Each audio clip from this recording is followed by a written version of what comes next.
Assalamualaikum warahmatullahi wabarakatuh. Perkenalkan, nama saya Gilang Raka Anugrah dengan NIM 2307127080. Pada kesempatan kali ini saya akan sedikit menjelaskan terkait materi landasan teori, kerangka berpikir, dan juga hipotesis. Baiklah, untuk tahapan awal pada penelitian, yaitu peneliti harus melakukan studi literatur terlebih dahulu. Hal ini mencakup membaca jurnal, membaca buku, menelaah penelitian terdahulu, dan juga mengidentifikasi research gap. Tujuan dari melakukan hal-hal tersebut ialah untuk memahami topik yang akan diteliti dan menemukan research gap serta celah penelitian yang masih bisa dikembangkan. Apakah itu kita mengembangkan variabelnya atau mengembangkan objeknya, itu bisa kita tentukan pada tahapan awal kali ini. Yang berikutnya ialah studi literatur. Pada studi literatur membantu kita untuk mengetahui penelitian sebelumnya agar tidak terjadi kita melakukan penelitian yang sama pada peneliti sebelumnya.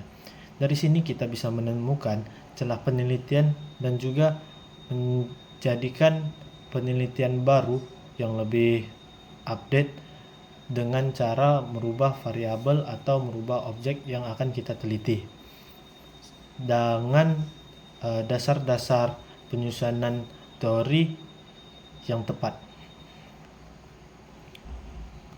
Kemudian pemilihan teori. Setelah kita melakukan studi literatur, langkah selanjutnya ialah memilih teori yang relevan. Teori memiliki 3 fungsi utama, yaitu explanation atau menjelaskan dari teori-teori yang kita lampirkan. Kemudian yang kedua itu prediction atau memprediksi.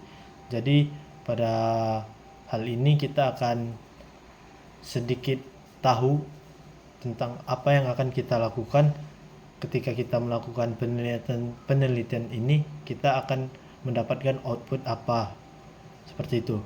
Kemudian yang terakhir adalah kontrol. Kontrol itu untuk mengendalikan hubungan antara variabel dan juga objek, sehingga penelitian kita yang kita lakukan itu terstruktur atau sistematis.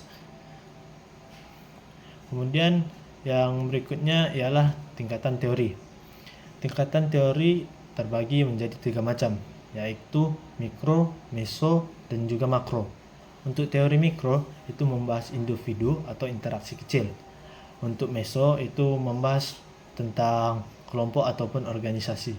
Sedangkan yang terakhir makro itu membahas tentang masyarakat secara luas. Nah, ini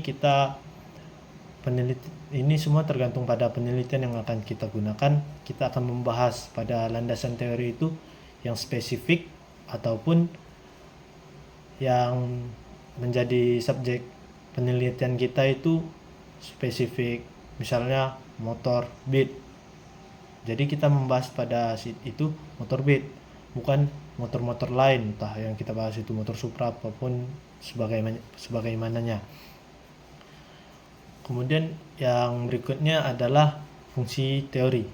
Teori memiliki peran penting dalam penelitian. Teori membantu membatasi ruang penelitian agar tidak melebar atau menyimpang kemana-mana. Teori juga membantu menemukan variabel atau menentukan variabel yang akan kita gunakan atau akan kita teliti, mengarahkan metode penelitian, serta membantu prediksi hasil dari penelitian tersebut. Yang berikutnya adalah isi dari landasan teori. Landasan teori berisi konsep utama penelitian, hubungan antara variabel, definisi dari operasional variabel, dan definisi operasional penting karena menjelaskan bagaimana penelitian tersebut diukur dalam penelitian. Yang berikutnya ialah kerangka berpikir. Kerangka berpikir adalah alur logis yang menjelaskan hubungan antara variabel berdasarkan teori-teori yang telah kita gunakan. Kerangka berpikir disusun setelah memahami teori dasar dan konsep yang relevan.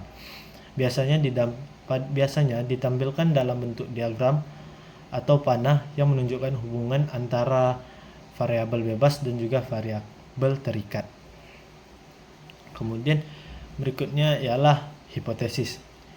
Hipotesis adalah dugaan atau jawaban sementara terhadap rumusan masalah yang masih harus diuji melalui data.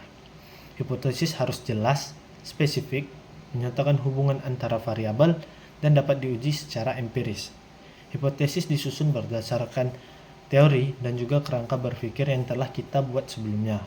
Maka dari itu, kerangka berpikir itu harus dibuat secara sistematis dan spesifik agar tidak menyulitkan pada hipotesis.